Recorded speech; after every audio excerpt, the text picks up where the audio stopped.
Good morning. Thank you all for joining this briefing. As you are all aware, on April 22, 2025, Pakistani and Pakistan-trained terrorists belonging to the Lashkar-e-Taiba carried out a savage attack on Indian tourists at Pahalgam in Jammu and Kashmir in India. They murdered 26 people, including one national of Nepal, causing the largest number of civilian casualties in a terrorist attack in India since the 26 November 2008 attacks in Mumbai. The attack in Pahalgam was marked by extreme barbarity, with the victims mostly killed with headshots from close range and in front of their families.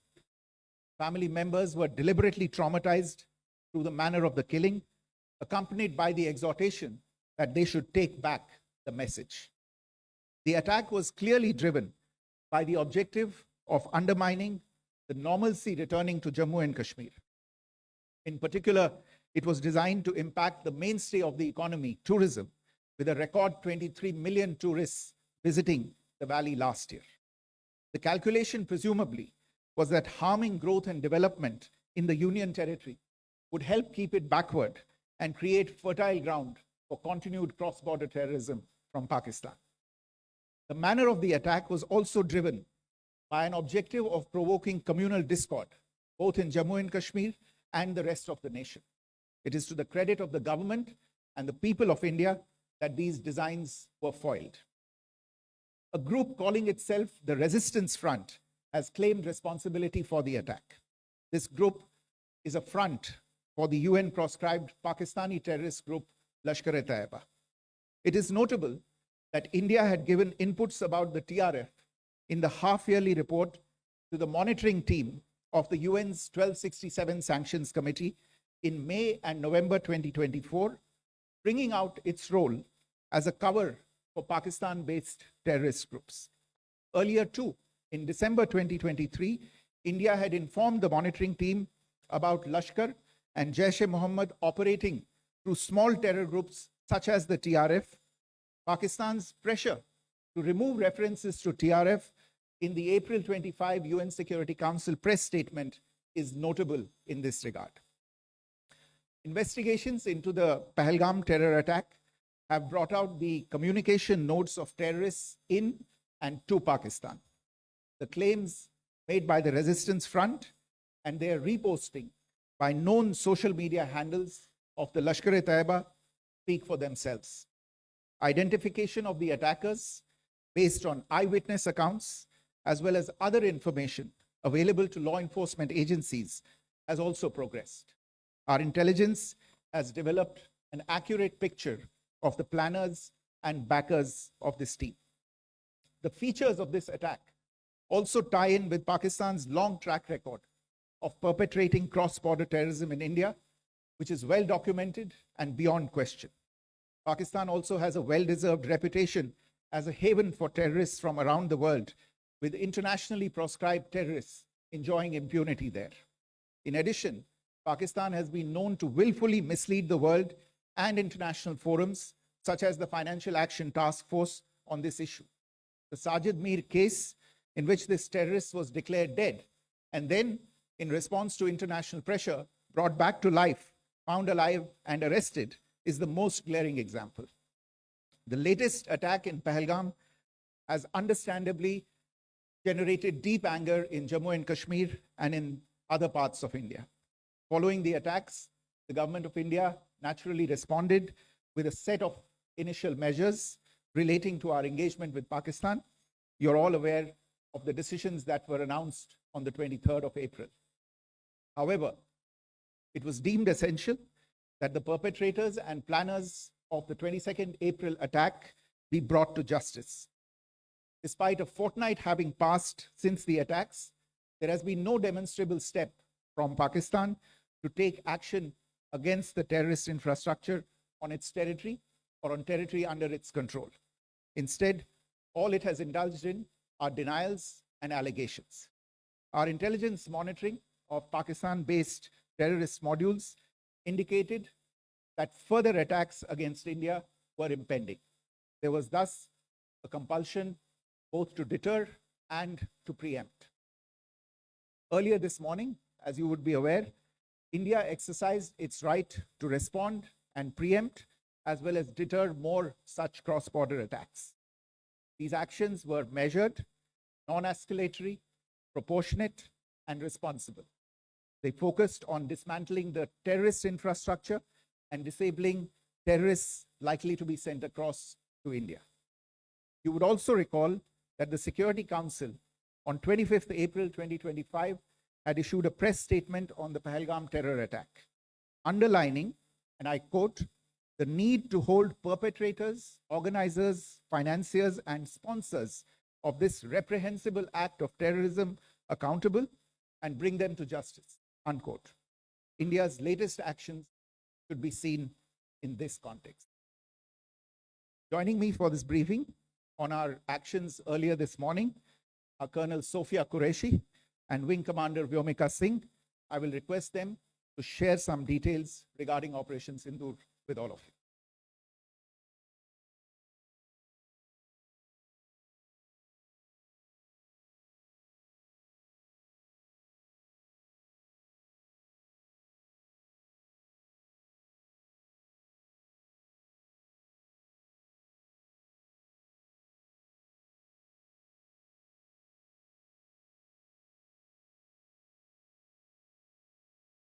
प्रभात देवियों और सज्जनों, मैं colonel Sophia Qureshi और मेरे साथ wing commander Vyomika Singh आज आपको 6 से 7 मई 2025 की रात 1:05 से 1:30 बजे के बीच भारतीय सशस्त्र बलों द्वारा अंजाम दिए गए ऑपरेशन सिंदूर के बारे में जानकारी देंगे। ऑपरेशन सिंदूर 22 अप्रैल को पहलगाम में हुए विभत्स आतंकवादी हमले के शिकार मासूम नागरिकों व उनके परिवारों को न्याय देने के लिए लॉन्च किया गया था। इस कार्रवाई में 9 टेररिस्ट कैंप्स को टारगेट किया गया और पूरी तरह से इसे बर्बाद किया गया। पाकिस्तान में पिछले 3 दशकों से टेरर इंफ्रास्ट्रक्चर का निर्माण हो रहा है।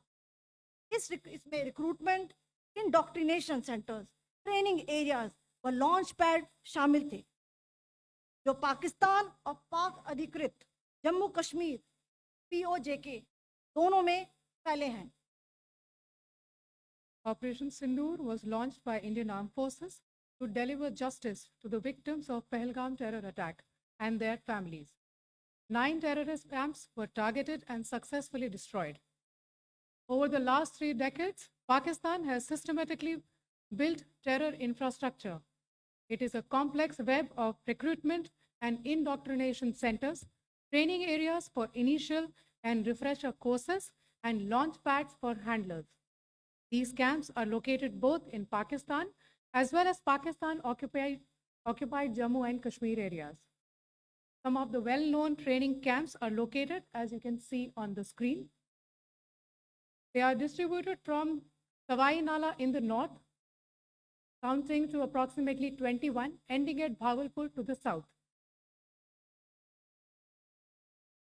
इन लक्ष्यों का चयन विश्वसनीय इंटेलिजेंस सूचनाओं के आधार पर हुआ ताकि आतंक गतिविधियों की रीढ़ तोड़ी जा सके, और यह खास ध्यान दिया गया कि निर्दोष नागरिकों और सिविलियन इंस्टॉलेशन को नुकसान न पहुंचे। The selection of these targets for Operation Sindoor was based on credible intelligence inputs and role of these facilities in perpetrating the terror activities. The locations were so selected to avoid damage to civilian infrastructures and loss of any civilian lives.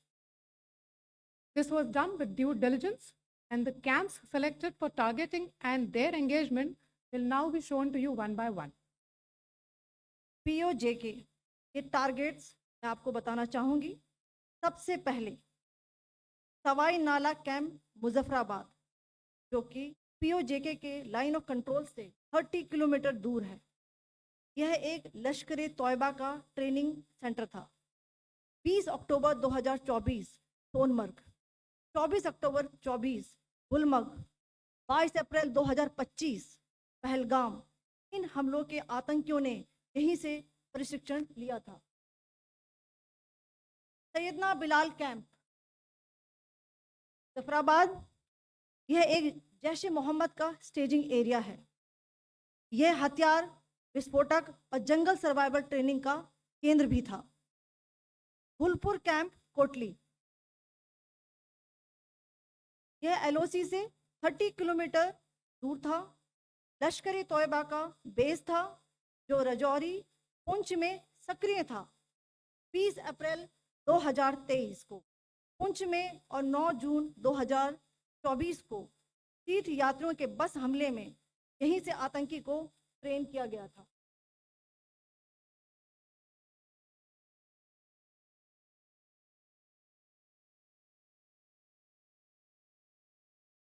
Barnala camp Bhimber, ये LOC से 9 kilometre दूर है। यहाँ पर हथियार handling, IED व जंगल survival का प्रशिक्षण केंद्र था। अब्बास कैंप कोटली,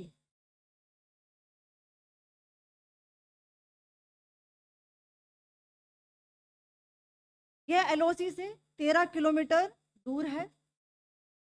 लश्कर-ए तोयबा का फिदाइन यहाँ तैयार होता था। इसकी कैपेसिटी 15 टेररिस्ट को ट्रेन करने की थी।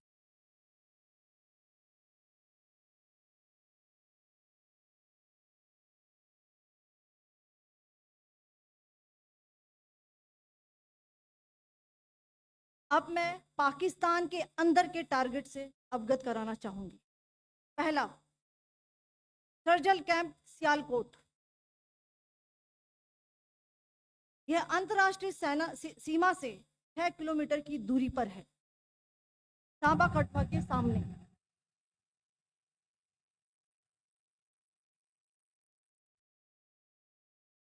मार्च 2025 में जम्मू एंड कश्मीर पुलिस के 4 जवानों को जो हत्या की गई थी, उन आतंकवादियों को इसी जगह पर ट्रेन किया गया था। दूसरा, महमूना जाया कैंप सियालकोट, यह 18 से 12 किलोमीटर आईबी से दूर था। हिजबुल मुजाहिदीन का बहुत बड़ा कैंप था। ये कठुआ जम्मू क्षेत्र में आतंक फैलाने का नियंत्रण केंद्र था। पठानकोट एयरफोर्स बेस पर किया गया हमला भी इसी कैंप से प्लान और डायरेक्ट किया गया था। मरकज ताइबा मुरीद के, यह आईबी से 18 से 25 किलोमीटर दूरी पर है। 2008 के मुंबई हमले के आतंकी भी यहीं से प्रशिक्षित हुए थे। अजमल कसब और डेविड हेडली भी यहाँ ट्रेन हुए थे।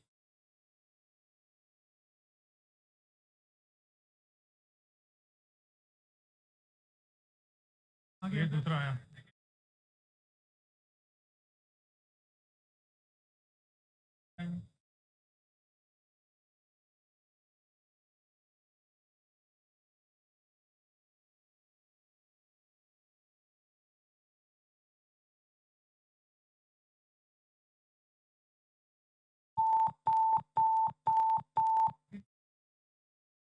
एंक्लोजर सेम ही है। Just hit the target.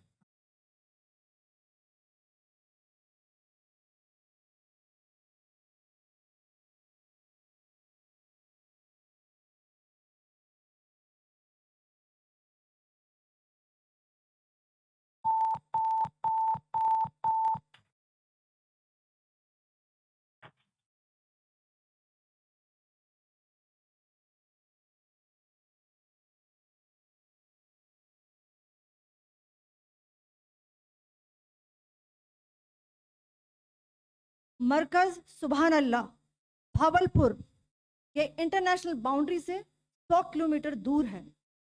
Jaish ए मोहम्मद का मुख्यालय था। यहाँ पर रिक्रूटमेंट, ट्रेनिंग व इंडोक्ट्रिनेशन का केंद्र भी था। शीर्ष आतंकी अक्सर यहाँ आते थे। मैं आप सबको बताना चाहती हूँ कि किसी भी सैन्य ठिकाने का निशाना नहीं बनाया गया और अभी तक किसी तरह की नागरिक क्षति की रिपोर्ट नहीं है। धन्यवाद। जय Hind. The strike on the terror camps were undertaken through precision capability, as shown to you a niche technology weapons with careful selection of warheads was ensured so that there will be no collateral damage. The point of impact in each of the target was a specific building or a group of buildings. All the targets were neutralized with clinical efficiency, and the results reiterate the professionalism of the Indian Armed Forces in the planning and execution of their operations.